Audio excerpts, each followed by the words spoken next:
Brian Banner, doth thou accept the blade of Talzin and join us as the third sister? Upon making this solemn vow, you will pledge your life, soul, and all of your commitments to us for all of eternity. Do you agree? Yeah, I mean, that sounds awesome. But are the meetings on Tuesdays? Because I already have slow pitch softball on Tuesdays. I won't be able to make Tuesdays. Yeah, we can work around that. We'll just send you the minutes.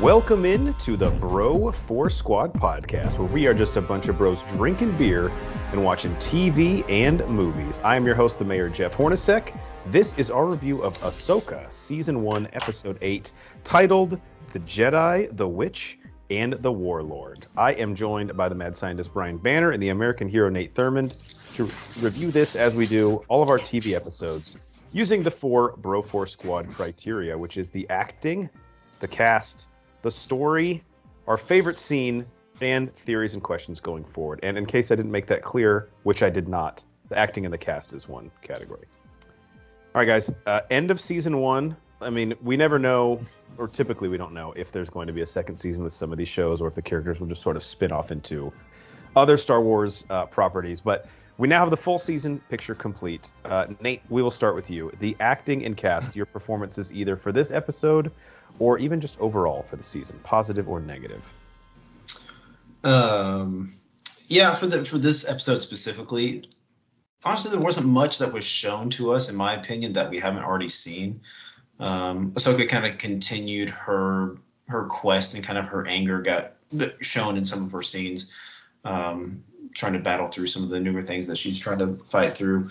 Grand Admiral Thrawn was fine. I know you guys were maybe a bit bigger fan of his than me, but I mean, there was nothing bad I want to note on him. And yeah, everyone else, like I said, it was just, we'd pretty much seen everything. One of my favorite characters was in it for 20 seconds, Balin. So did he have a was it 20 seconds? Was it that long? It may have been less than that. I'm going to destroy what they do with him here coming up. Yeah, I didn't time it there.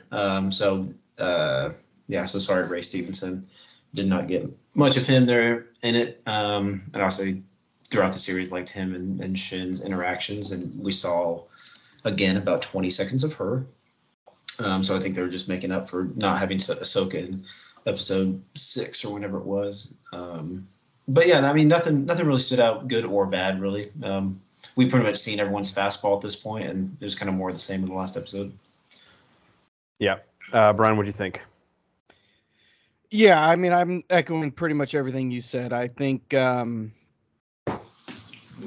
what they did in this episode, nobody stood out. Nobody really jumped out as like, holy crap, this is an amazing performance. You know, I'm gonna write home on it. I will say, and we have torn her apart, Natasha Bordizio, or however you say your last name, excuse me, as Sabine Wren.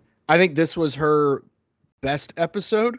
Not saying she did good, but she did better in this than she had in the previous 7 episodes, in my opinion. Yeah. So again, she's definitely been a weak point throughout the entire series, in my opinion. And I think you guys pretty much echo that, and everything that I've read on the interwebs echoes that. But I thought she did a decent job in this one. She at least wasn't so bad that I was like, oh my God, I can't get through this fucking scene. Yeah, she it's weird because for a season finale, I don't feel like we really had any character arc crescendos. Like her and Ezra already had their big moment. Balin and Shin, I mean, I'll get into this in the next one for story, but they were literally relegated to like a non-verbal, staring off into the distance shot, which might have been. I'm reading some theories that there might have been more for Balin, Skull, and Shin that we're going to tie into future properties or seasons, and they had to chop them up because of the untimely passing of Ray Stevenson. I don't know if I buy that completely, because you can either recast Balin or find ways to write it out. Because if that's the case, it was completely at the expense of his character. And Nate and I think both agreed on this. I don't know exactly how you felt, Brian. To me, Balin was the character that I was most intrigued by throughout 100%. the series consistently. Yeah. And what a wet fart for his fucking character. He didn't even get an at bat. No. It was it was pretty bad. And I mean, if that's what's going around the internet, then I mean, I kind of get it, but yeah, it still just didn't hold up a lot. So kind of worried about that. Rosario Dawson's always awesome. They did a great job of tying back in her arc with Anakin. I'm probably the high man on Lars Mikkelsen on the podcast. To me, he's just absolutely captivating. But again, he's not a guy that's going to have a character arc. Thrawn isn't. He's just there as like the imposing evil villain. So I'm kind of on the fence how I feel about this episode, and part of it is because of some of the character decisions. Like, I don't really know who I'm supposed to care about, and of those people, like how their story ended with any real like consequence. We basically just swapped Sabine and Ahsoka for Ezra and Thrawn. We had like a trade. So you don't think there's any legs on Thrawn's story to spiral off into another anything? Well, we can get into that, and I think there certainly are. Do we want to just move on to story and plot? Let's move on to story. Okay, so I'll just read the plot synopsis, Nate, and then we'll pick right up on that. So the plot synopsis, according to IMDb, is the heroes race to prevent Grand Admiral Thrawn's escape. Well, spoiler alert, they don't, which is cool. I like him coming into the main universe. I was telling Banner this off pod, and Nate, especially as another person who watched Rebels and knows canon pretty well, I would love to get your thoughts because I'm the uninformed Star Wars fan, having not seen Rebels.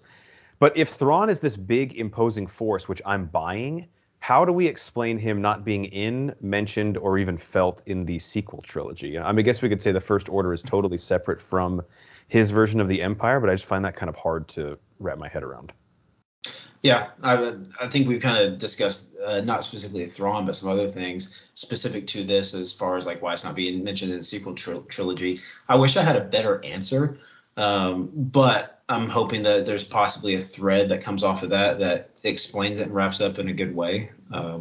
So fingers crossed there is something that kind of extends off of what Thrawn is doing here, because we talked about like where's Ezra, where's Ahsoka, what happens to them.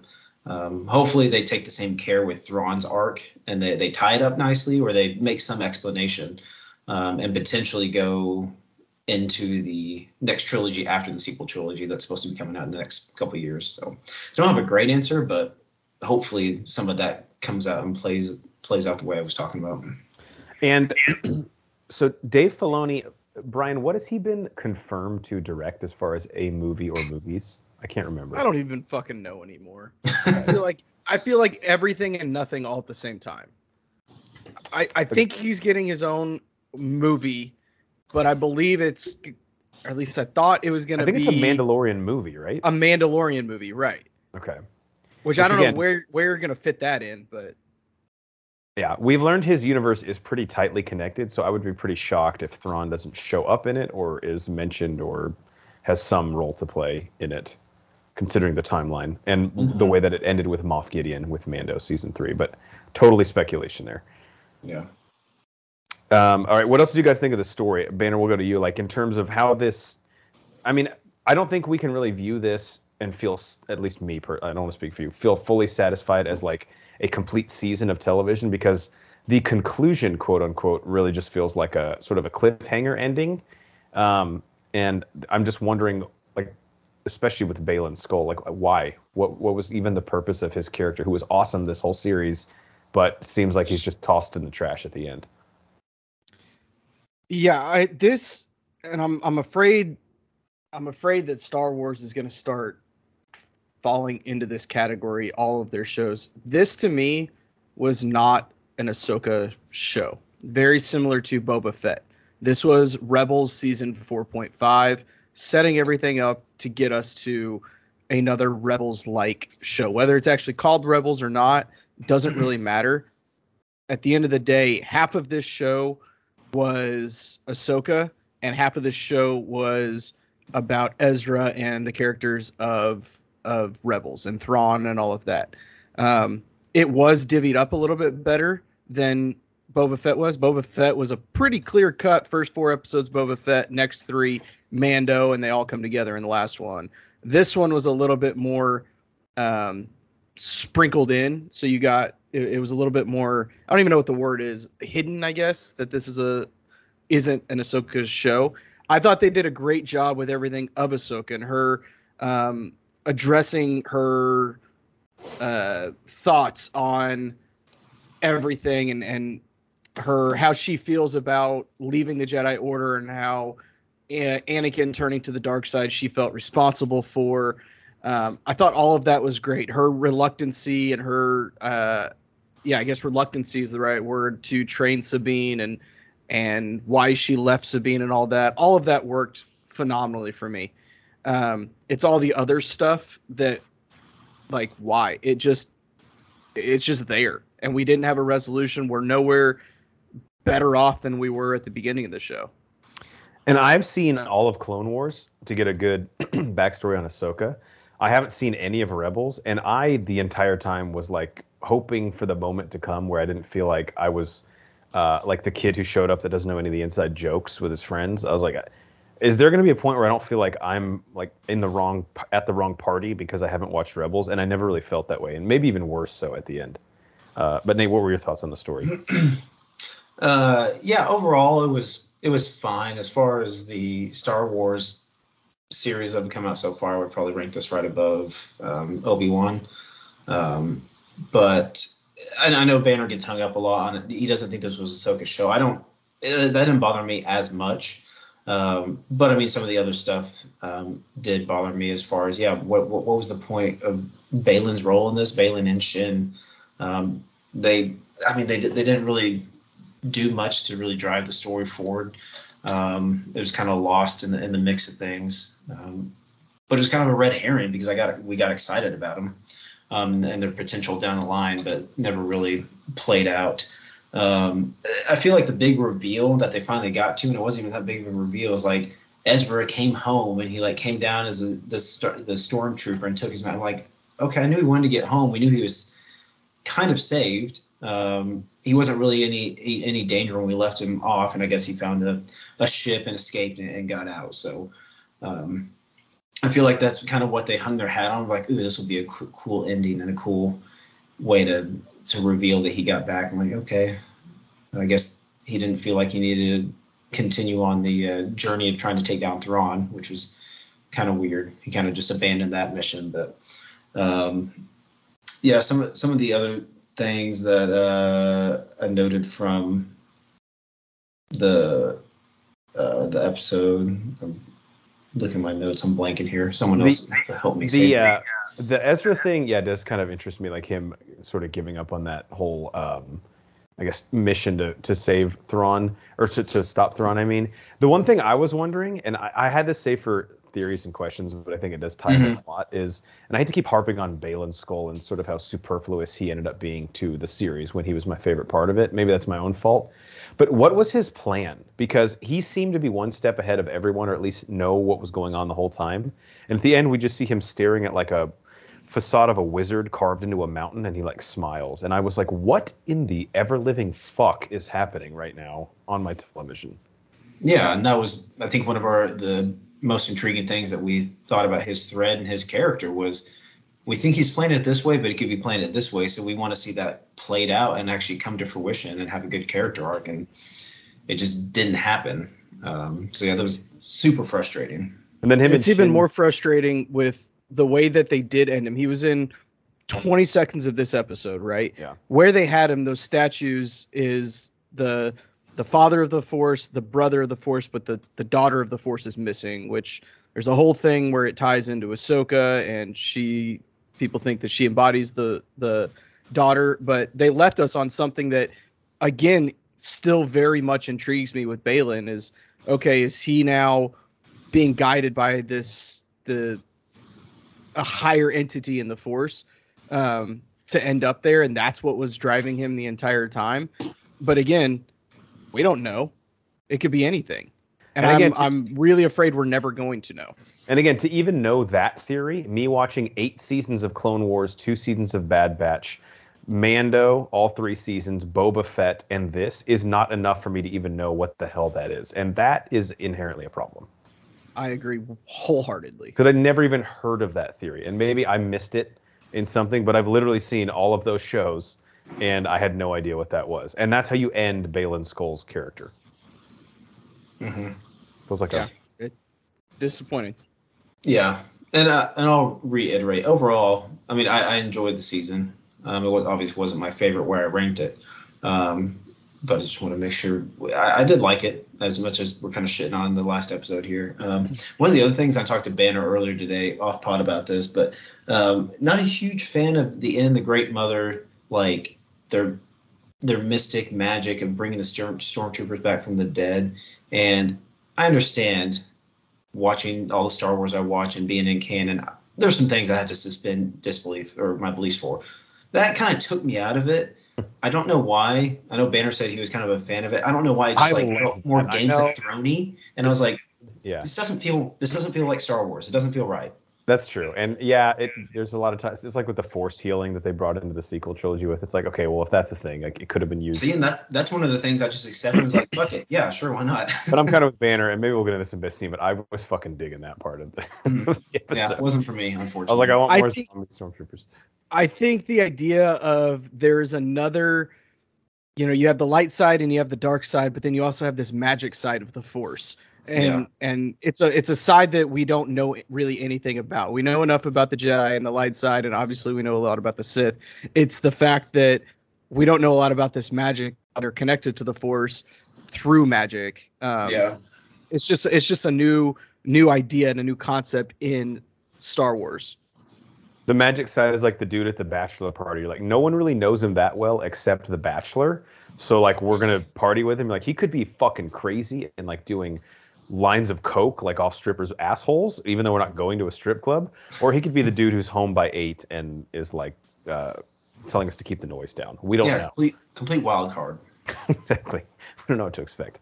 And I just want to, before we move on to best scene, agree with what Nate said. I liked this season. I didn't love this season. I'm not at all regretful that I watched it. It was good quality Star Wars programming. I just didn't love the finale and the issues that I had with it. It always like sort of magnifies any issue you had with the season when the finale brings up some problems.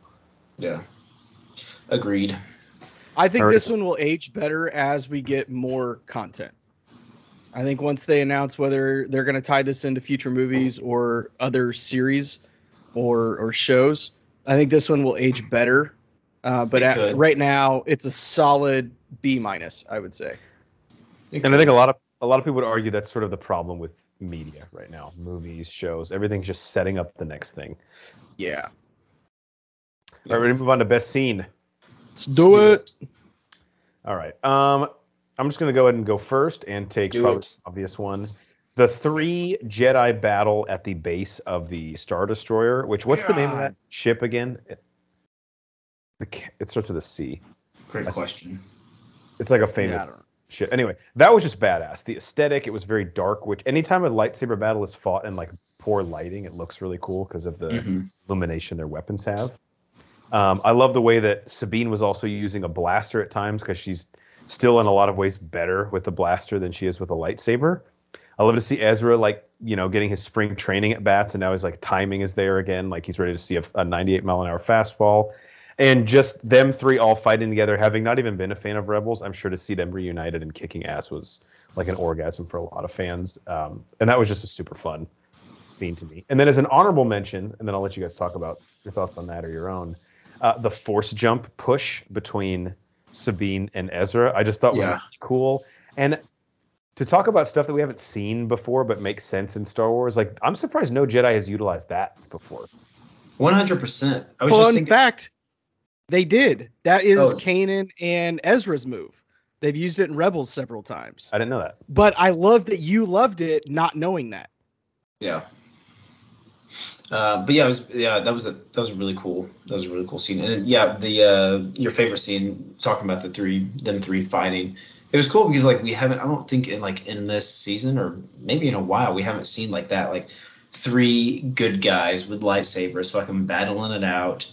And I liked how Ahsoka is like really watchful over Sabine, rightfully so. She's really taking her under her wing now and like accepting that and say, hey, I'm going to teach you. And she saw she got hit. She's like, "Blaster, please come on." Yeah. Put the lightsaber away, hun. Go to your strength. That's a good question. When was the last time we saw 3 Jedi fighting together? It had to have been in Clone Wars, right? Man, I don't. Man, maybe I don't know. It's telling that it's taken us a while to think about this and like piece it together. I feel like maybe in Rebels there may have been an Ahsoka, Kanan, Ezra trio, but yeah, I can't remember off the top of my head, so I'm just gonna default. It had to be sometime in Clone Wars.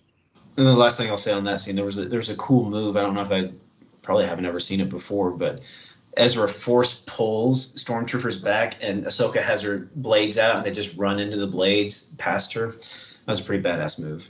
Oh yeah, and I guess it makes sense, but I never thought that the force pull was an option. Yeah, you can push and pull. Okay. Yeah, that's interesting. Yeah, I don't really. So they did a good job of utilizing that stuff because it made this make sense.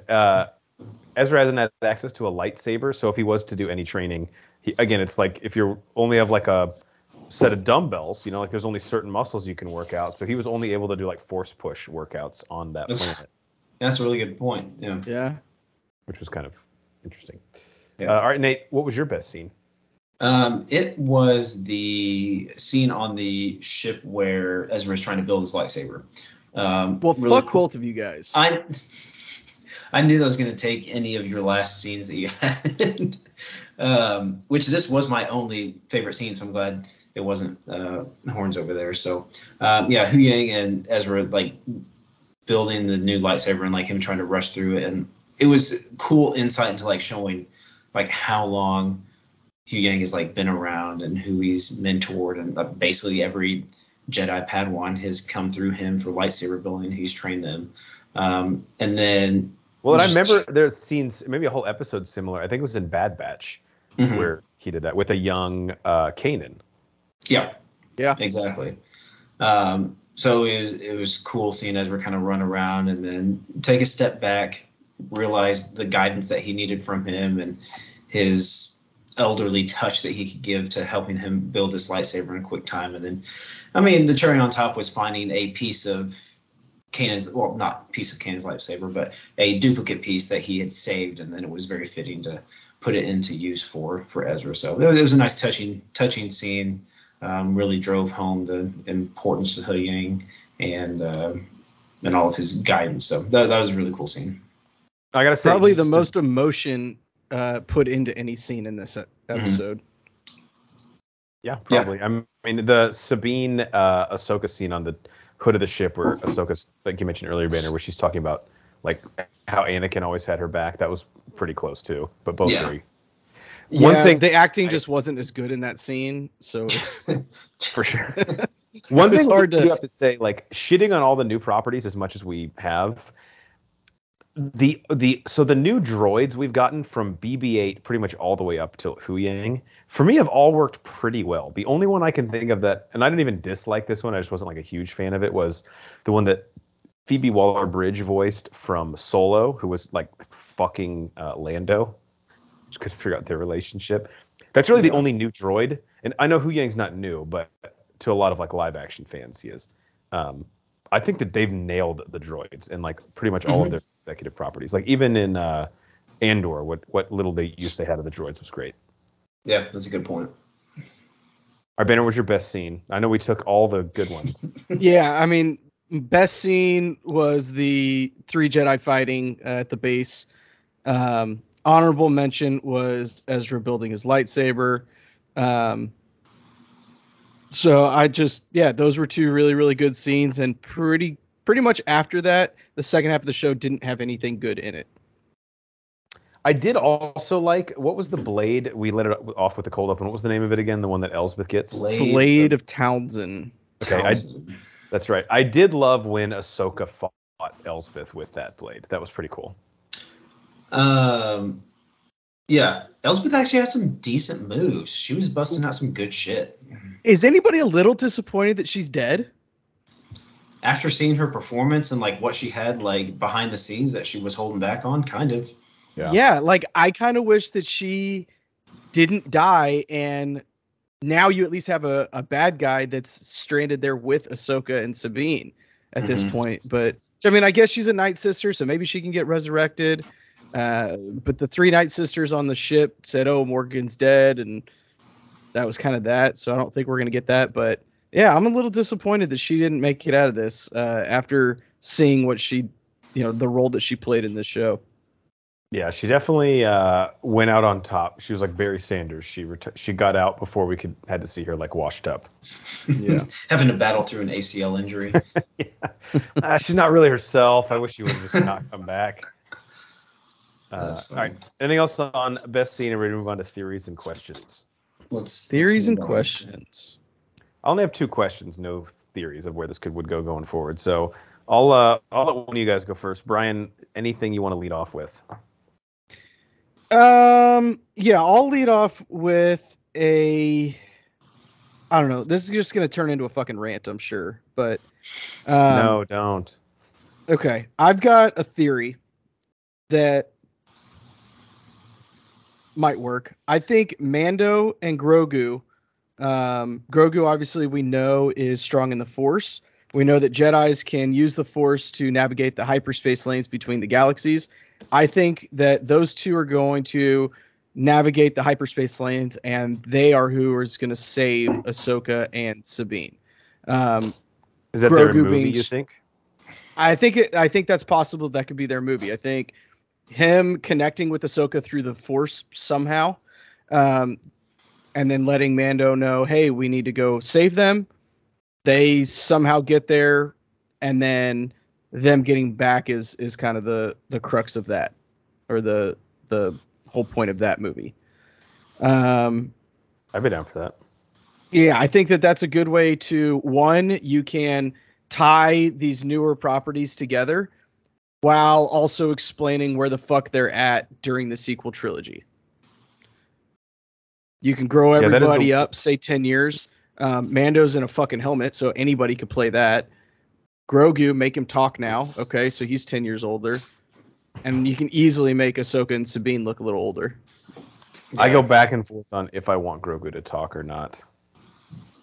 Yeah, because then you have like such big expectations. Does like he talk like Yoda? Do they try and make him like talk kind of like Yoda but not like Yoda? Like you're gonna have half the fan base happy and half not. Yeah, and honestly, then you lose a lot of his like comedic value, because if he's able to speak, like a lot of the noises and stuff that he does now are now rendered ineffectual. Yeah, so he's going to turn into Jar Jar. You heard it here. Horns wants him to die before he can speak. Said it, and I want the death on screen. Well, we might make him talk. I say we just fucking kill him. Just kill him. Just kill him. Let's just kill him. We don't want him. All right, Nate, what do you got? Just a quick. I mean, we've kind of already addressed this, but this is what I had written down for my questions. Like, Baylan and Shin, what the fuck? I mean, like, what the fuck are we doing here? Like, Shin walks up, I guess, on the what banner we were talking about this earlier. They're not like the troopers they left behind, but they're like bandits. Yeah, the bandits. He just walks up and says, "Hey, I have a lightsaber. I'm gonna be your leader now, I guess." And like, is that okay? I didn't interpret it that way at all. Maybe I'm wrong. I thought she was like surrendering to them. See, I don't know. It could be like maybe. Hey, I kind of like yours. I don't know. It could be I'm surrendering. Hey, let's team up. Hey, I want to lead you guys. I don't know, and I don't even know if it's. God, I can't see how they can just leave those threads like that. But like, I know. But I was gonna say, what are the odds that they even ever pick that one back up? Because like, what is she gonna? I mean, I would think she'd want to try and find Baylan at some point. They're on the same planet, but they don't know where each other are. They can't be too far from each other. But like, did they amicably separate? It's like they went to Coachella together. They broke up. He's like, find your own ride home, or are they like on different quests and missions? I think it was they were just trying to do two different things at that time. Like Shin was going after Sabine, and Baylan was battling Ahsoka at the time. It just sucks that like we have to sit here and fucking guess this when like, yeah, that's what happens when you give them literally zero dialogue in the final episode of the season, and you've been developing them for 7 episodes. And as much as they didn't leave us with, like, it's tough to justify that they will come back to that thread again. I just don't know how it will tie into anything else at this point. So It sucks that we may not get anything because it doesn't look promising, but that is one of the biggest problems with this show, right? We are coming out of it with 3, I would say, major threads to pull on. You have Baylan and Shin's story, you have Ahsoka and Sabine being stranded, and you have Thrawn back in the OG galaxy with Ezra reuniting with the New Republic fleet. yeah. I don't see a logical way to tie those 3 together, or really even 2 of them together.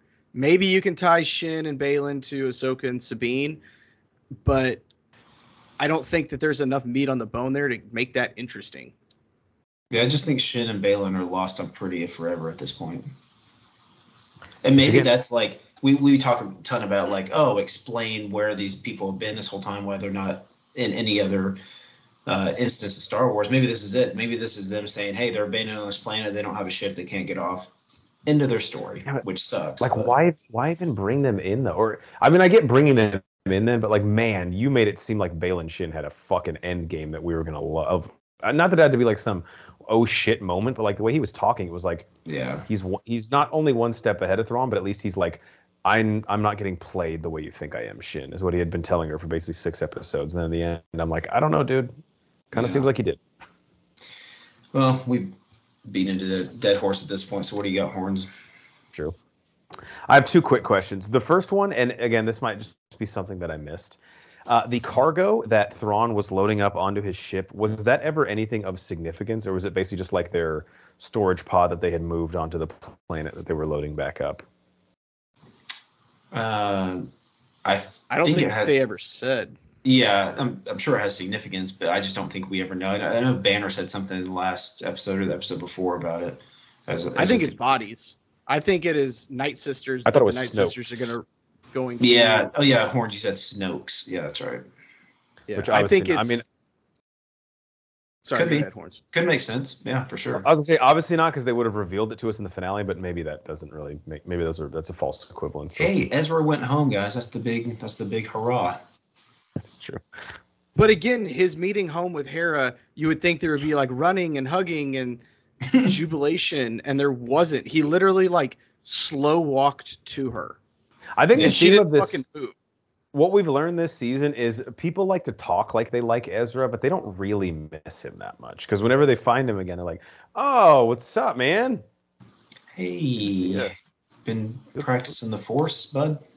Been doing Force push and pulls? That's cool, dude." Okay, one other question I have, and again, I haven't seen Rebels, but I find it very hard to believe that I'm missing something here. So Thrawn talks about Anakin a lot, like he knows him. And I get that he might know Darth Vader, like working in the Empire under him, like he's middle management or upper management, and Vader's like sea level. But he talks like he knew Anakin when Anakin was like training Ahsoka and was like in the Jedi Order. Did I miss something? Like how? This is what I think. I don't think he knew Anakin as Anakin. I think he knows Darth Vader as Darth Vader, which we know that there are comic books out there where there are threads that have Vader and Thrawn doing shit together. Vader was in his job interview and hired him, actually. Yes, I believe so. He wasn't the decision maker, but he was an influencer in there. I think that the way that Thrawn operates is he learns everything he possibly can about his enemy. And so I think while he was stranded on Peridia, he was able to go through the Empire records, which include all the records from the Jedi Temple, and learned about Anakin. Okay.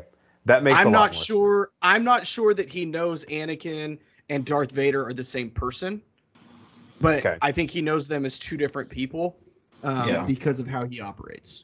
The way he was speaking, that actually makes complete sense, and I'll buy that. But he was speaking, and maybe this is just because, like you said, he is like over-prepared. He's like John Gruden, where he's going to sleep at the office. But he was, maybe just the way I was interpreting it is he was acting like he had interactions with Anakin.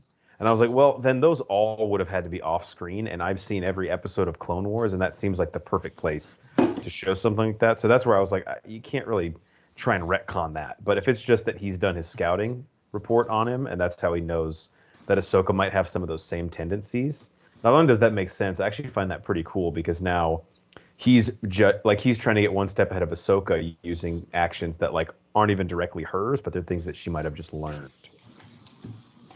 Yeah, I mean, it completely makes sense with how they're playing Thrawn as the chess master and always a couple steps ahead of everyone. So, but then I guess my thing is like, for someone who like doesn't know that much about Thrawn, like I had Banner explain that to me, but I wish the show would make that a little more clear because that's a cool like part of his character, like how insanely obsessed he is with like learning everything about the people that are his adversaries. Like that'd be cool to know, and I don't know if they like really make that very clear.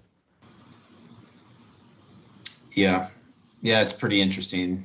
Just speaking of Rebels and then even Clone Wars, and we've talked about this on pod on other reviews, like how much is vested in these animated series, and like the biggest thing obviously being the relationship between Ahsoka and Anakin, which is coming to light in some live action now, but a year or two ago that was like a huge point in canon and a huge turning point, and it was only if you'd seen Clone Wars. So it is kind of weird how they put such emphasis on some of the animated stuff, and if you haven't seen it, at some points you kind of are left out. And maybe Filoni doesn't realize because he created the animated shows, but it's like this show in Ahsoka was pretty inside baseball. Like I would tell people that if you haven't seen Rebels, you're gonna be missing a lot. Like you're basically just gonna be missing like your why do I give a fuck for a lot of it. Yeah.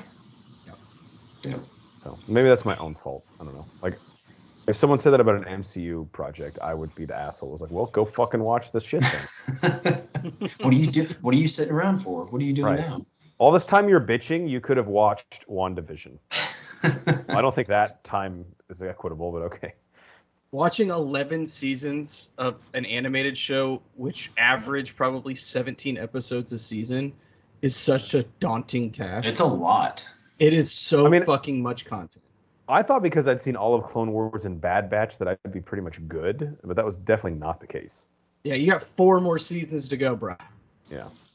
Fucking rookie. Yeah, I wasn't even counting Bad Batch in there, too. Yeah, which I've seen. I love Bad Batch.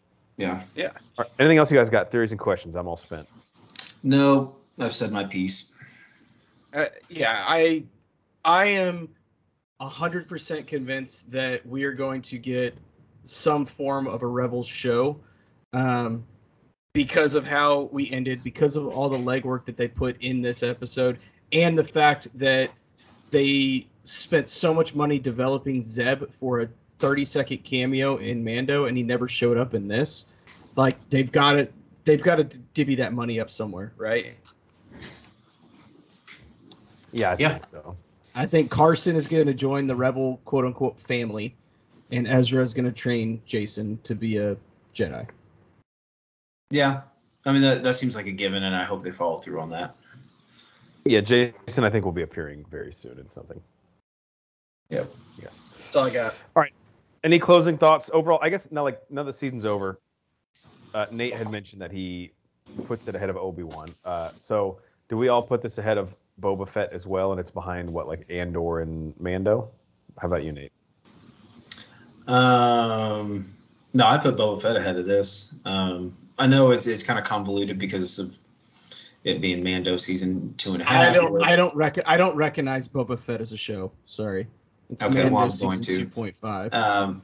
Because I think there was enough character development in Boba Fett. It was so anticipated for decades of getting a lot of this backstory and seeing the Tusken Raiders with him. And there was some, like, even in the first 3 episodes, there was some very good, very compelling, very touching shit that was like put in there with like him developing a relationship with him. And that was enough for me to put it ahead of this, honestly. I'm not saying it was like a ton better, but it does eke it out in my opinion with the stuff that happened in the first 3 or 4 episodes with Boba Fett. I thought it was great. Yeah, I think I'm pretty much the same as you. I go Andor, and then Mando season 1, and then all the other seasons, like the other 2 of Mandalorian, Obi-Wan. They're all pretty good, but they have some great high moments, and then even their lows aren't like too bad. So it's been very quality television, I think, from Star Wars for me. Yeah. So, Banner, how about you? Yeah, I think Obi-Wan is my least favorite, but I also think that it was probably the most ambitious. You're putting something in where we know the end game, right? We know Obi-Wan and Vader are both going to survive, so I think that's a very tough hurdle to get over. But they were very creative in what they did. I still think that's probably my least favorite out of all of them. I felt very misled by Boba Fett, while I enjoyed all the stuff that they did in the first half of Boba Fett, and then all of a sudden we've got Luke and Grogu and Ahsoka and Mando and the rest of the season. I felt a little misled, so maybe I'm just like hurt. So you're saying you didn't like the Luke and Ahsoka stuff? Honestly, I didn't. Fuck you. No, I did not like that. We ended a season 2 with Luke taking Grogu, and then in not even a Mandalorian season, in fucking Boba Fett, he goes back to Mando. So then if you go back to the Mando show, you're like, well, what the fuck happened here? Yeah, that's true. I don't like the execution of it. I think that, I didn't like the execution of it. So I would put Boba Fett behind this. Okay. So I like this better than Boba Fett, but I don't think it's anywhere near Mando season 1 or Andor. I mean, those two are head and shoulders better than anything else that they put out. I'm one of those people that talks out of both sides of my mouth, because in the Boba Fett show, when it was him and the Sand People and they're actually developing his character, I was bored to fucking death. Really? I remember you texting me going, I don't know if I can watch this thing. No, I was like about to tap out. And then they actually brought in Mando and like all the fucking Tatooine like gang fighting, and I was like, fuck yeah, now I'm in. So if I'm going to sit here and be like, well, it wasn't really Boba Fett show, people would be like, yeah, the part with just Boba Fett, you fucking won it out. You were like about to jump off the airplane. I'm like, yeah, that's funny. No, I don't know. I'm a fucking hypocrite, but at least I acknowledge. Give me some credit for acknowledging it at least. Hey, that's step 1. Yeah, step 1 is admitting it. That's true. Step 2, we'll find out next week when my sponsor texts me the pamphlet again. All right. Any last thoughts? Are we good to go? No, that's it. Good. One last thing. The white lightsaber's badass. Just always love that. Oh, yeah. Want a good story? There's an Ahsoka book out there, and how she gets her white lightsabers. It's pretty fucking awesome. It's called Ahsoka. I don't know how to read. Oh, yeah, Nate. I forgot about that. I didn't mean to talk to you. I've been really getting by in life for not. It's insane how I've gotten so far. It's a feel thing. I'm like Nick Cannon in Drumline.